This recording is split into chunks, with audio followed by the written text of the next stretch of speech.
अऊज़ुबिल्लाहि मिनश्शैतानिर्रजीम बिस्मिल्लाहिर्रहमानिर्रहीम अस्सलामु अलैकुम वरहमतुल्लाहि वबरकातुहू।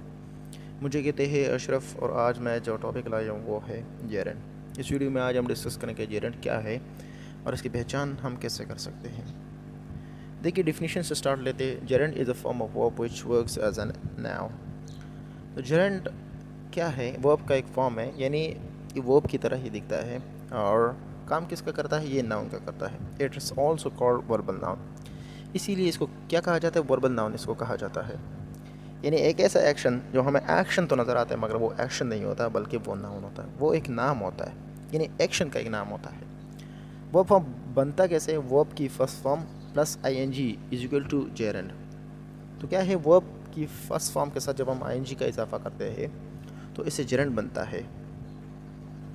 लेकिन जेरेंड का पहचान हम सेंटेंस के अंदर कर सकते हैं। इस तरह नहीं कर सकते कि वर्ब की first form plus I N G. इस तरह प्रेजेंट पार्टिसिपल भी तो होता है, लेकिन हम पहचान इसका सेंटेंस के अंदर करते हैं कि यहाँ पर किस पोजीशन में वर्ब की first form plus I N G आई हुई है, तो किस सूरत में जेरेंड है। इस चीज़ को आज हम डिस्कस करेंगे, लेकिन उससे पहले हम जेरेंड को और मज़ीद डिस्कस कर लेते हैं कि जेरेंड खुद क्या है। देखिए आपके सामने अच्छा एग्जांपल है, आई लाइक इट प्लेइंग। अगर मैं आई लाइक इट या फुल स्टॉप डाल दूँ तो सेंटेंस पूरा हो जाता है कि मैंने पसंद किया। आई लाइक इट, मैंने पसंद किया। लेकिन इसमें प्लेइंग आगे आया हुआ है। तो ये प्लेइंग क्या है?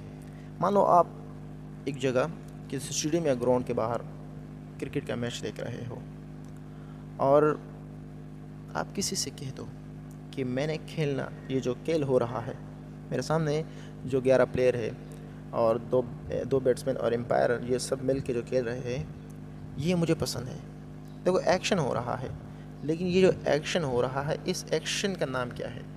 ये जो पूरा साइकिल घूम रहा है, इस एक्शन का नाम क्या है? इस एक्शन का नाम यहाँ प्लेइंग है। आई लाइक इट प्लेइंग, मैंने खेलना पसंद किया। वो जो खेल हो रहा था मैंने वो पसंद किया। तो दूसरा है रनिंग वॉज ग्रेट। रनिंग अच्छा था कि आपके सामने कुछ लोग दौड़ रहे थे और वो एक एक्टिविटी कर रहे थे, रनिंग कर रहे थे, और आप कहते हो कि वो रनिंग अच्छा था, रनिंग वॉज ग्रेट। तो इसका मतलब है कि आप जो लोग एक्शन कर रहे थे उनको एक नाम दे रहे हो कि जो एक्शन हो रहा था वो रनिंग था, वो अच्छा था। इस तरह स्क्रीमिंग वॉज वेरी लाउडली, चिल्लाना बहुत ही लाउडली था, बहुत ही तेज़ था। तो जो चिल्लाया स्क्रीमिंग, तो उसको क्या है? उसको चिल्लाना कहते हैं कि चिल्लाना बहुत ही तेज़ था। तो यहाँ पर जो एक्शन हो रहा है वो एज ए वर्ब नहीं, एज अ नाउन हम उसको डिस्कस कर रहे हैं। हमें इसको नाउन समझना पड़ेगा। जैसे उर्दू में हम कहते हैं कि खेलना, बोलना, सीखना। तो जैसे हम कहते हैं कि मुझे बोलना पसंद नहीं है, मुझे भागना पसंद नहीं है, मुझे क्रिकेट खेलना पसंद है। तो यहाँ खेलना और दौड़ना और चिल्लाना ये क्या है? ये वर्ब नहीं है, बल्कि ये जेरेंड है, और जेरेंड नाउन का एक फॉर्म है। यानी एज अ हम नाउन इसे कह सकते हैं, इसे हम नाउन कह सकते हैं।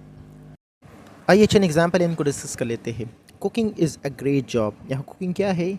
कुकिंग एक जेरेंड है, मगर इस सेंटेंस में वो सब्जेक्ट का काम कर रहा है। Walking is most important. Walking क्या है? ये भी जेरेंड है, लेकिन एज अ सब्जेक्ट यहाँ काम कर रहा है, और हमें इसे नाउन के तौर पर लेना चाहिए कि कोई जो वॉकिंग है ये एक ऐसी एक्टिविटी है। उस एक्टिविटी का नाम क्या है? हम जो चलते रहते हैं, सुबह सुबह हम चलते हैं, वॉकिंग करते हैं, इस एक्टिविटी का नाम क्या है? वो है वॉकिंग। तो वॉकिंग क्या है? वो मोस्ट इम्पॉर्टेंट है। Speaking is not allowed here. यहाँ स्पीकिंग अलाउ नहीं है, या स्पीकिंग अलाउ नहीं है। तो यह स्पीकिंग क्या है?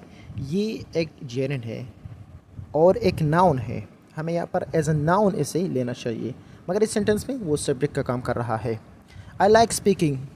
आई लाइक स्पीकिंग, स्पीकिंग क्या है? जब हम बोलते रहते हैं तो ये जो बोलने का अमल है, जो एक्शन है, इसका नाम क्या है? इस एक्शन का नाम क्या है? इस एक्शन का नाम स्पीकिंग है, और ये नाउन हुआ। मगर इस सेंटेंस में क्या है? वो ऑब्जेक्ट है। His hobby was playing. ये क्या है? प्लेइंग, ये भी जेरेंड है, मगर ऑब्जेक्ट है इस सेंटेंस में। You should stop laughing. Laughing क्या है? वो भी जेरेंड है, इस सेंटेंस में वो ऑब्जेक्ट है और हमें इसे एज अ नाउन समझना चाहिए। तो उम्मीद करता हूँ आपको ये समझ में आ गया होगा कि जेरेंड क्या है और हम किस किस फॉर्म में इसे इस्तेमाल कर सकते हैं।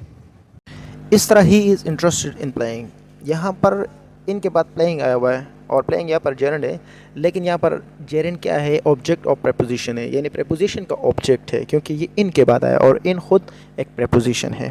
I was found of speaking, तो ऑफ के बाद स्पीकिंग आया है। स्पीकिंग यहाँ पर जेरेंड है और एज ऑब्जेक्ट आया है, लेकिन ऑब्जेक्ट ऑफ प्रेपोजिशन आया क्योंकि ऑफ के बाद आया है। आई लिव्ड विदाउट ड्रिंकिंग, तो विदाउट क्या है? ये प्रेपोजिशन है और ड्रिंकिंग क्या है? ये जेरेंड है, एज आ ऑब्जेक्ट आया हुआ है मगर ऑब्जेक्ट ऑफ प्रेपोजिशन आया हुआ है।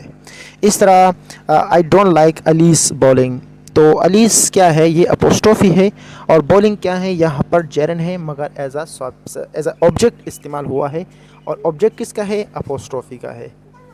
इसके अलावा जो है they were watching my betting, they were watching my betting, तो माई क्या है? ये पॉजिटिव एडजेक्टिव है और बीटिंग क्या है? वो ऑब्जेक्ट है तो जेरेंड, मगर किसका ऑब्जेक्ट है?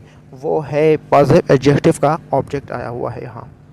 I want to listen your speaking, I want to listen your speaking, तो your क्या है? पॉजिटिव एडजेक्टिव है और स्पीकिंग क्या है? यहाँ पर ऑब्जेक्ट है तो जेरेंड मगर है इस सेंटेंस में ऑब्जेक्ट, और किसका ऑब्जेक्ट है? पॉजिटिव एडजेक्टिव का ऑब्जेक्ट है। उम्मीद करता हूँ आपको जेरेंड समझ में आ गया होगा, तो मुझे दीजिए इजाज़त। खुदा हाफिज़।